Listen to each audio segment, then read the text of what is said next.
Hey everyone, so we all know that Whole Cake Island was Sanji's arc, and as Wano has progressed, there's been a lot of discussion about whether or not this is going to be Zoro's arc, which in turn raises the question of, is every Straw Hat going to get an arc? And obviously each Straw Hat has technically already gotten their own arcs, specifically their origin arcs like Nami and Arlong Park, Chopper and Drum, Brook and Thriller Bark, etc. But what I mean here is everyone going to get a second arc the way that Sanji did? Meaning another arc separate from their origin arc where the focus is blatantly on them. And I'm fairly confident that for 4 of the Straw Hats that yes, this is going to be the case. So in this video, I'm going to break down the 4 New World arcs we will be getting for these 4 Straw Hats. And I'll start with a disclaimer that no, Luffy is not going to be one of these 4 Straw Hats that I'm going to list because there's no such thing as a Luffy arc. Literally every arc is a Luffy arc. It's kind of like when you're a kid and it's Mother's Day and you ask your mom, how come there's a Mother's Day but there's no Kids Day? And then your mom says that every day is a Kids Day. And that's true, right? Every arc is a Luffy arc because Luffy is the protagonist of every arc. It's just that some arcs, certain Straw Hats are elevated in importance to match Luffy. Usually this is their origin arcs, but then, as I said, recently we got Whole Cake Island where Sanji was just as much the focus of the arc as Luffy was. So, aside from Luffy, which 4 Straw Hats are ultimately going to have their own New World arcs? Well, to start with, if I asked you who are the main characters of One Piece, you would probably say the Straw Hat Pirates, and that's true for the most part. But really there's a group within a group here, where really the true main characters of the story are these 5. Luffy, Zoro, Nami, Usopp, and Sanji are the real main characters of One Piece. These are the East Blue 5. They are the 5 characters that Oda chose to start the story with, and they have always had a somewhat special importance even as the crew has grown. You can go back and look at early concepts for the crew, and it's clear that these 5 were always pretty set in stone. They were always going to be pretty close to what we see of them today, whereas the other Straw Hats were a little more hazy in Oda's mind. And it's important that this is the group that Oda set up before they got to the Grand Line, because the story really only begins when we enter the Grand Line. Everything in East Blue is pretty much just the prologue chapter. The legend only begins once we set off from Loguetown, the town of beginning and end, which by the way also means prologue or epilogue. So I'd expect to be back there when the story closes as well. That's a side note. And really, why was it so important that Oda quickly established these 5 main characters before getting the story going? Well, I explained this in depth in another video, but I'll run through it quickly here.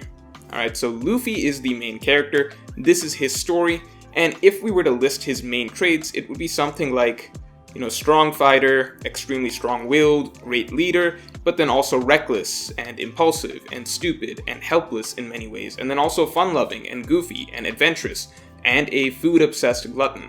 And so the 4 key companions that Oda gave Luffy to start the story all complement one side of his character.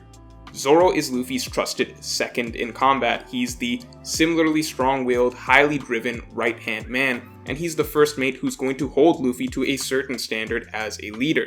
The Nami is Luffy's brain. She's his navigator literally and figuratively. She's Luffy's guiding force who reins in his recklessness and impulsivity, who keeps his stupidity in check, who basically takes care of him.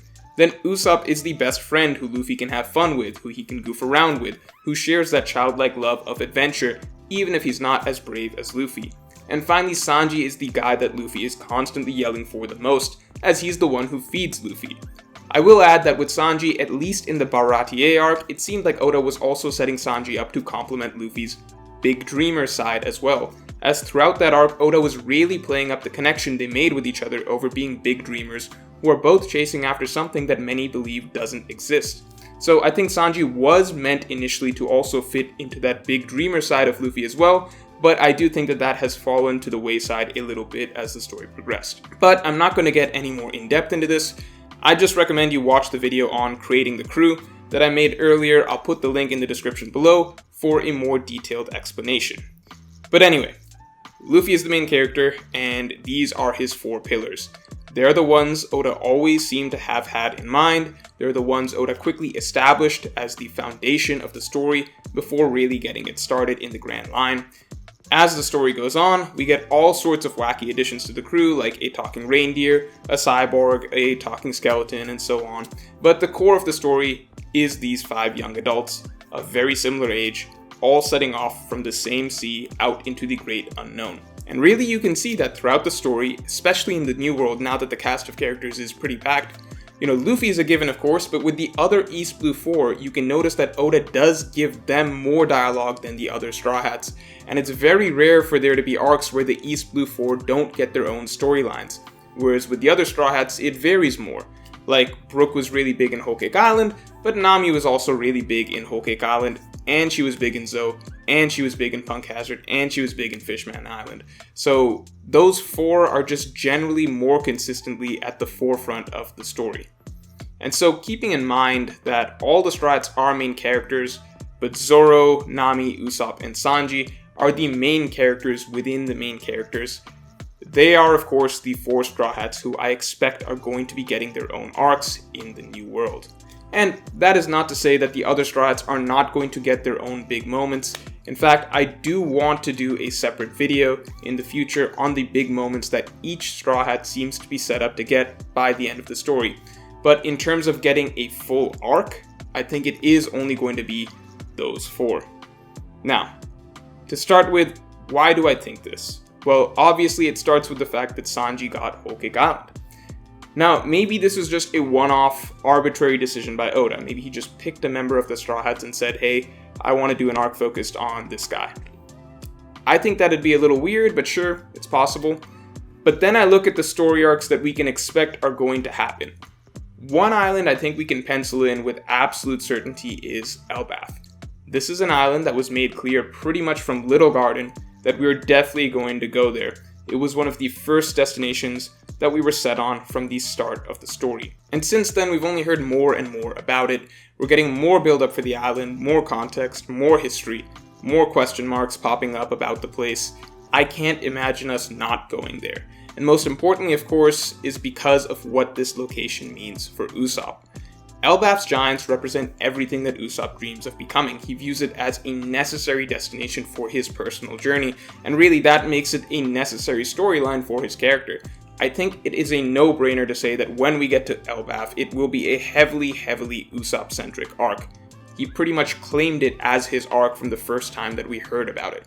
I'll also add that if you have seen my video on why Shanks will be the main Yonko of the Elbaf arc, you know that I also believe that Elbaf will be very important for Usopp's character in a totally different way, as it would be the natural point for him to finally meet his father, the man who he always held on a pedestal as essentially what a brave warrior of the sea means. If you haven't seen the Shanks in Elbaf video, I definitely recommend watching it after this one. It is by far my most popular video, and I think it's a pretty good theory, but that aside, my point being that multiple pieces of Usopp's story may be tied together in Elbaf, and for a long time we've just always known that Elbaf would be Usopp's arc. So, we've already gotten Whole Cake Island, a food-based island that was Sanji's arc, and around the corner we've got Elbaf, an island of brave warriors that seems set up to be Usopp's arc. Okay, so that's 2 of the 4 that Oda seems to have written arcs for in the New World. What about our current arc, Wano? Now this is where I expect I'll get a lot of backlash because I know a lot of people are not going to agree that Wano is Zoro's arc.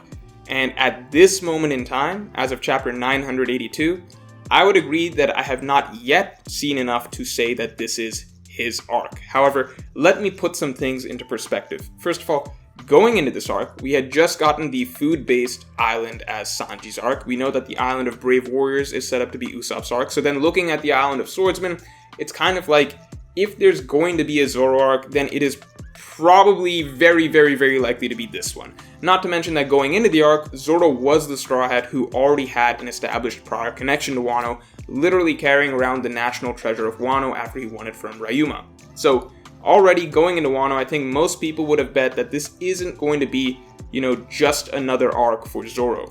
Now, since Wano has started, Zoro has certainly gotten increased focus.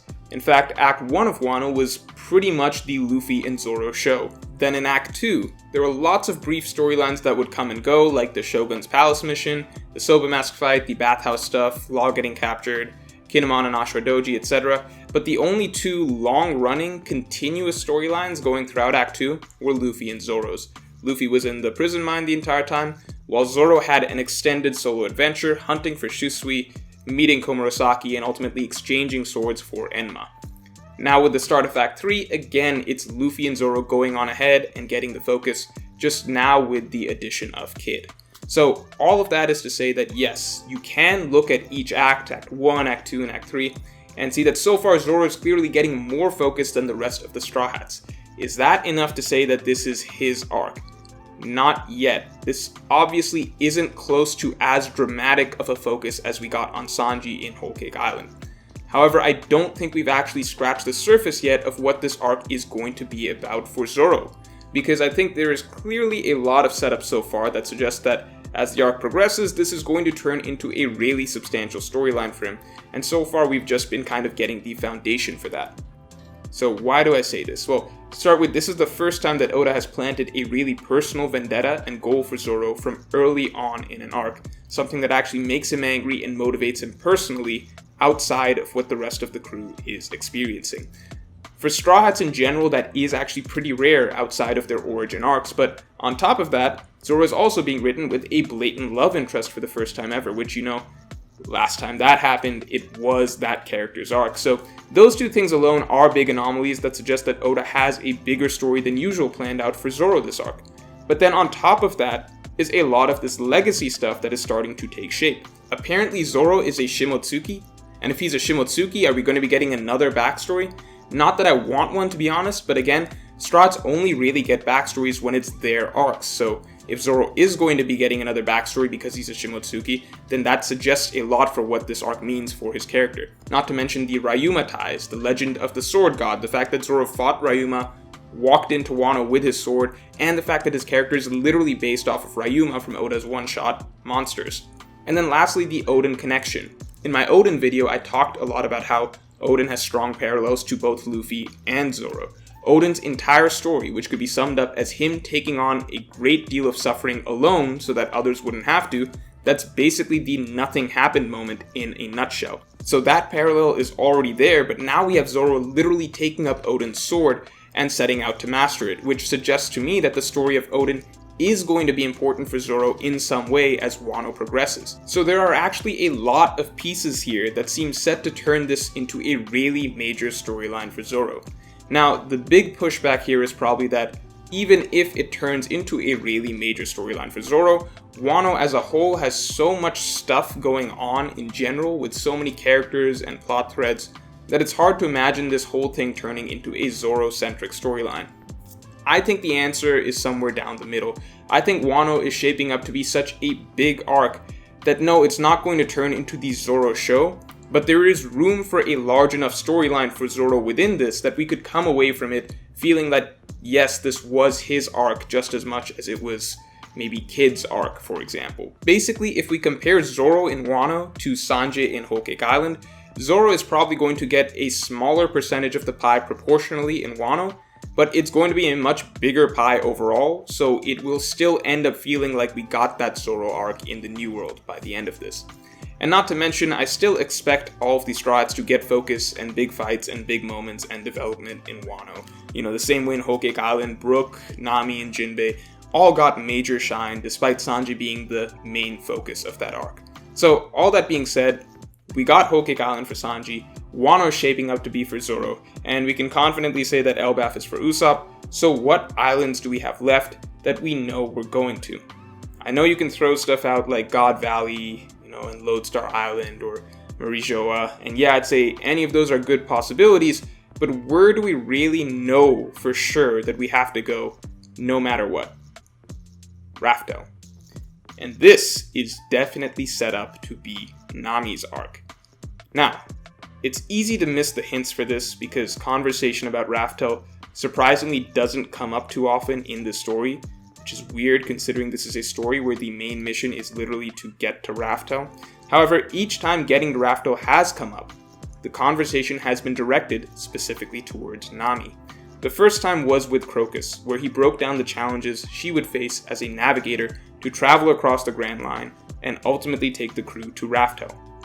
The second time getting to Raftel was brought up 700 chapters later, it was a much more direct conversation, with both Inuarashi and Nami talking about Raftel with the implication that the challenge of getting there fell on her as the navigator.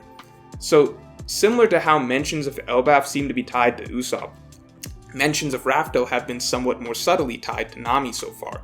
But beyond that, just consider what getting to Raftel entails, and what Nami's role in the story is.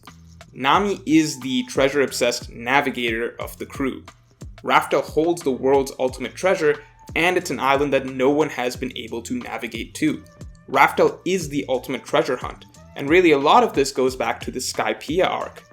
The more the series has gone on, the more I have gone back and started to appreciate Skypiea for the foreshadowing of a lot that we're seeing today. And I do believe that the Raftel arc will turn out to have been heavily foreshadowed in the Skypiea arc as well. So the Skypiea storyline was about trying to get to an island that no one knows how to get to, and then trying to find a great treasure at said island. Does that sound familiar? And fittingly, the Skypiea arc had a much bigger focus on Nami than normal. From the start, it was her challenge as a navigator to ultimately be able to take Luffy where he wanted to go against all odds, even to the sky. Then Nami was the one who solved the mystery of Skypiea and Jaya, piecing together the map and figuring out where the great treasure actually was. Finally, the arc ended with Nami once again taking Luffy where he needed to go one last time, because no matter how suicidal it seems, she ultimately has to be the one who takes Luffy where he needs to go. That is her role.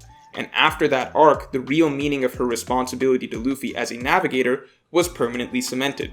So considering that this is Nami's role, she has to be able to get Luffy wherever he's trying to go, no matter where it is, then naturally it seems like Raftel will fall to her. The main destination Luffy has been trying to reach that nobody else has been able to get to in over 20 years is Raftel. This is basically the ultimate test of a navigator. And I'll add that Skypiea wasn't actually the only arc that features a treasure hunt. Well, I guess you can't really call this an arc, but just chapter 22, the Gaimon chapter. I think a lot of people just gloss over this chapter, and maybe I'm reading too much into it, but I think it's pretty interesting that Oda randomly included this chapter. This is a chapter about a pirate who for 20 years has been trying to get to a treasure that is out of his reach, a treasure he is not even sure exists. In that same chapter, he and Luffy discuss the One Piece, which is also a treasure that pirates have been trying to get for 20 years that is out of their reach, a treasure that no one is even sure exists.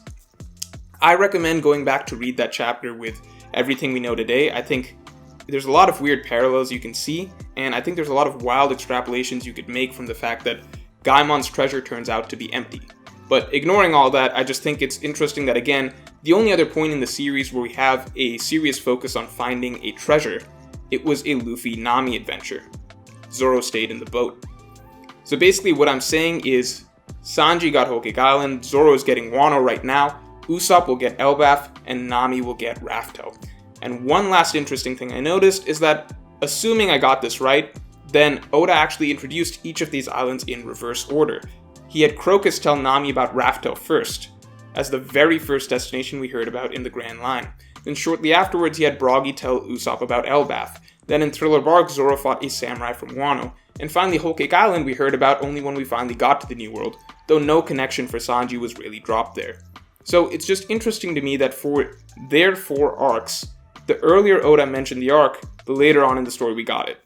So that's all for this video. If you enjoyed, then definitely like, share, and subscribe, and support me on Patreon to hear my Extended Thoughts podcast each week and help me make more videos.